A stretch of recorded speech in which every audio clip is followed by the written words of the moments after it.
Welcome back. We are continuing with level 3 statistics like I promised in the previous video. Good evening everyone once again.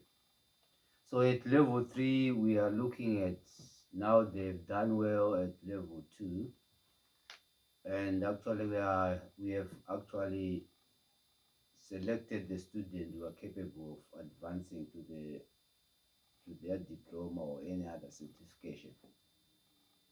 And it is very crucial that we enforce and enrich content as from level 2. At this stage, it still remains data handling statistics. We don't have to forget the concept we did talk about in the previous year. So in this year, they will be looking at first objective will be to calculate and represent measures of central tendency, like I discussed earlier, and dispersion in univariate data. Univariate data is very specific. Univariate numerical and grouped data. Univariate numerical and grouped data. By univariate, they are talking about, if I'm going to discuss or start the exams for mathematics, it should be unilateral mathematics. I cannot do for physics. That would be bivariate data, which we shall be talking about at a later stage. At level 4, bivariate data, you'll be looking at whether there is correlationship in the matter between them, talking about correlation coefficient R. All those sort of things will be discussed at the further level. But at this level, they should be very attentive on univariate, numerical, and grouped data.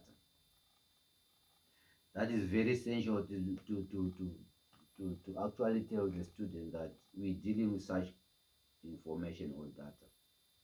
Now, they should also be able to work out from previous year. This previous year, they were not told that 5 number summary is just nothing else but having to know the minimum, first quartile, median, last quartile, and the maximum. This is the 5 number summary. So in order to get that one, through the calculation practical, you can get marks there, and the representation on the box and whiskers actually will give you marks. For instance, it's 5, 5, 10 marks for that. So that is information which is easy, and there are marks for nothing. I wouldn't say it is strenuous as far as mathematics is concerned. So students should actually fall in love with such. So they should be able to work out the 5 number summary using the formula we would have discussed at level 2. Usually at this level, students are mature academically, and you find them, they are focused because they've seen the level, how much they were and how many they were in the previous year. Their friends were left behind. So you find that the relationship, friendship, unnecessary friendship is actually, they actually separated this level, and you are left with students who are really concerned with their future. Although it will be tight for them, but it is very comfortable dealing with students who have just done well at level 2. They don't give you any stress. They are really focused. So in this case, I have seen many times students doing well in statistics. They just pick the marks and put them in the bag, and they will start to write that one according to my advice. That was the second objective for level 3. Then the third one, how do we determine the fences, indicating and interpreting fences?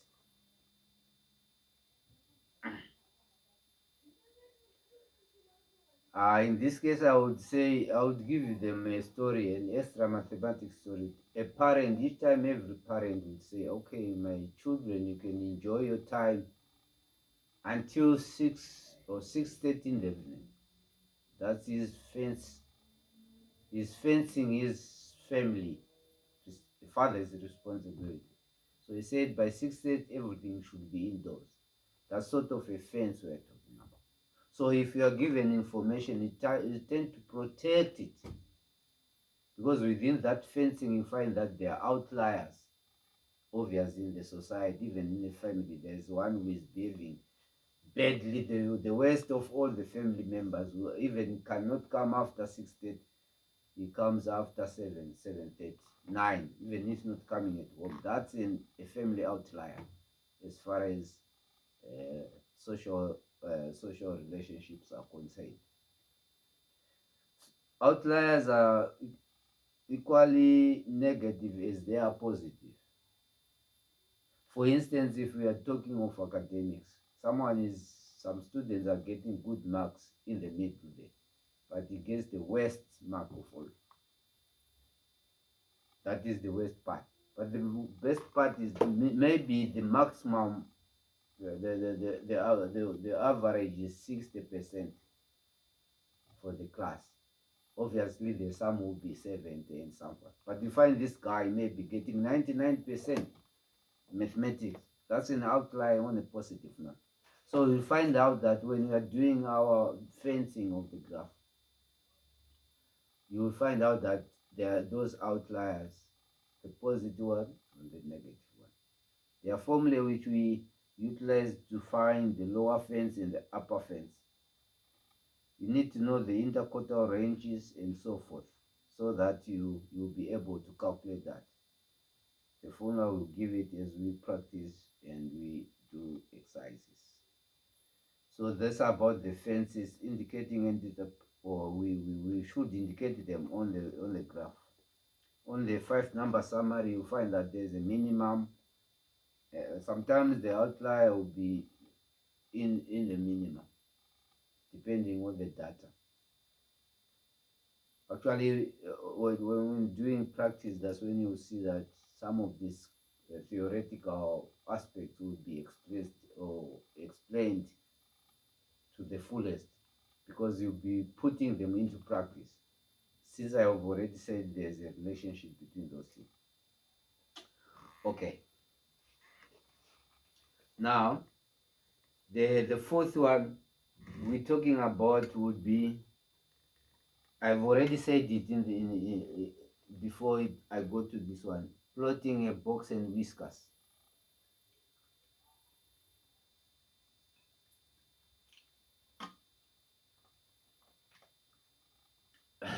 Okay, box and whiskers. That is if you have the boxes are the quarters. So the whiskers is the distance between the minimum and the first whiskers, between the minimum value and the first quarter. So you find that the whisker going there. Then you form the box. The box is divided into quartiles, which is the first quartile, second quartile, and third quartile. Then you have another whisker from the third quartile to the maximum. That's how you can construct that. So in this case, we are constructing those ones, and you have to interpret meaning of the representation of the box and whiskers in a diagram. At this stage, you should say whether it is skewed to the left and to the right. You are actually comparing the minimum, you are comparing the average and the mode. When the average is greater than the mode and the minimum, you find it skews to that side. And it is, if they are equal, it means it's balanced. It's at an equilibrium, which means the students are doing quite well. This is going to be discussed in details as we do the exercise. But I like this part because it's self-explanatory. Just putting on information, then you feed in the diagram, and you get your marks for nothing. So students have already, and when I was talking to them, they did this very well. There is no problem at all. Okay, the fifth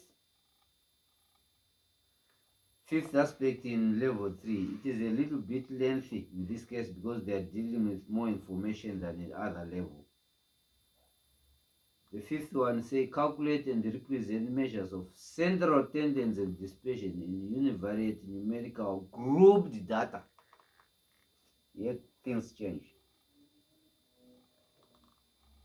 Here things change immediately from ungrouped data to grouped data, where we're talking of age, weight. Want to see if you're healthy enough.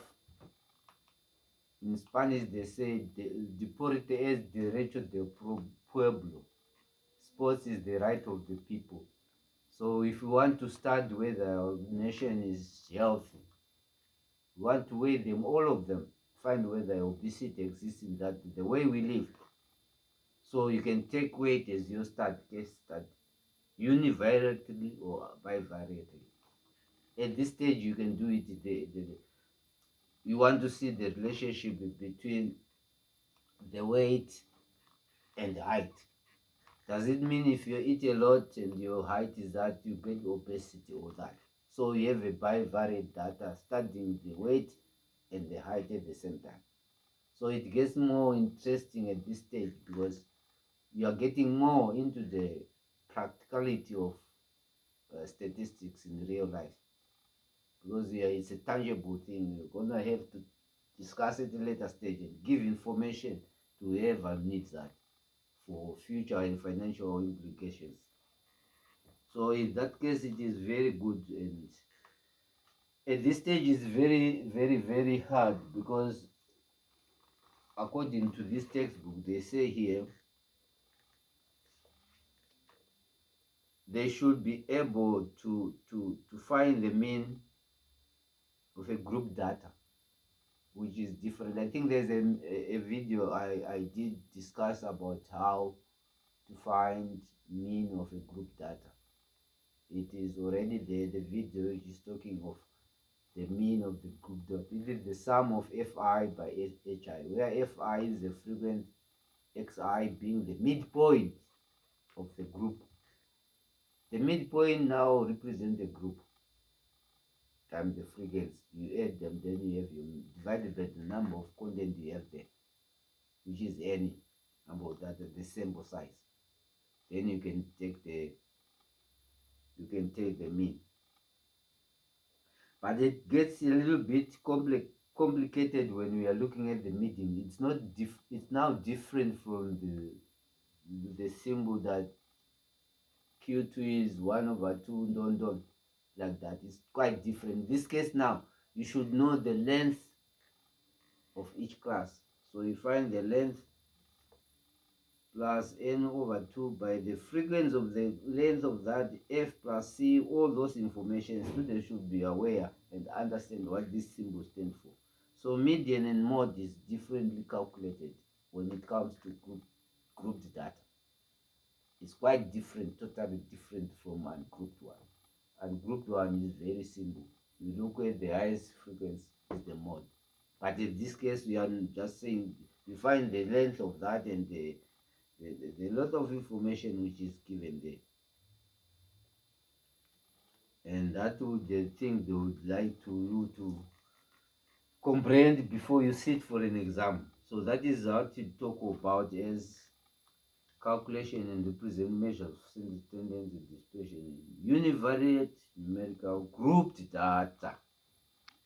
I like this part very much. We're dealing with maybe the frequency polygon. We shall see whether it is included as the last or okay. So that was the fifth objective at this level. And the sixth one, we need to construct frequency distributing table by grouping data into classes. Like I was saying now, you have to group the classes. So you can actually, in this case, sometimes they look at the class width. You can just imagine of a class width as you wish according to your data you want. The smaller the class width, the more the histograms, the bars of your histogram will be. The bigger the class width, the less the histogram. So it is very crucial that you think accordingly, to not to be biased according to it. But there's a rule by, say, Stagger's rule, which takes like the length equals the maximum minus the minimum of your data divided by 1 plus 1.44 natural logarithm of your sample n. That one will give you exactly exactly the length of the class you would use. You use that one only and only when you are told by examiner to use Stagger's rule. Besides, you can use your own. So in that case, it's very important. Then you can put the class. In this case, you use inequalities, less than or equals to, using the first number or the minimum less or equals to x less or equals to, you add the minimum plus the class width throughout until you get to your maximum number, grouping like that. Then you can tally that and make the frequency distribution table of that particular group data. Then you should be able to calculate the mean, median, and modal values. Like I said here, it is not easy. The mean is the sum of frequency per class times the mid class of the, or the mid value of the class, which is very interesting. But when you are looking for the midpoints, once you find the midpoint of the first class, you use that midpoint to calculate the other midpoints, which is you add the length you have given, the width, class width L you have been given, and it comes perfectly, because the width of the class should be the same width as the midpoints of those classes. By so doing, you join those midpoints, you came up with what we call the frequency polygon. That is for the data which is continuous and discrete. Okay. Just like I'm overwriting this information, the seventh one was to calculate the cumulative frequency and plot ogive curve. Cumulative frequency table. Yes. And plot the ogive curve. The ogive curve is the frequency cumulative curve, which in other use it as an ogive. Why do we do that one? In this case, you're taking the frequency at the point you put. It's actually gonna be increasing each time. Now the F frequency standing for cumulative is capital letter F. Small f meaning that the class, but when it's capital letter F as frequency, it means it is accumulative. So each point at the end of each class, you put the frequency, and so forth and so forth and so forth. Then you create that particular curve, and that curve, it can be used to find any other percentile, any other value. You just find 30%, you go to 30% of your data, then you go up, find the frequency. That will be the end of the story for this level, because that will be very, very, very interesting. So the last one said the calculate the cumulative frequency curve and plot the ogive curve, and use the ogive curve to estimate quartile values. Like I said, use the Stagger's rule. That will be the last part of statistics at this level 3. That will be very interesting to continue at level 4, which is going to be including a little bit of probability and something very interesting we shall be discussing as we continue with our series on data handling. We are left with one level, which is the last level 4. We shall discuss it the soonest the better. Thank you so much. Good evening.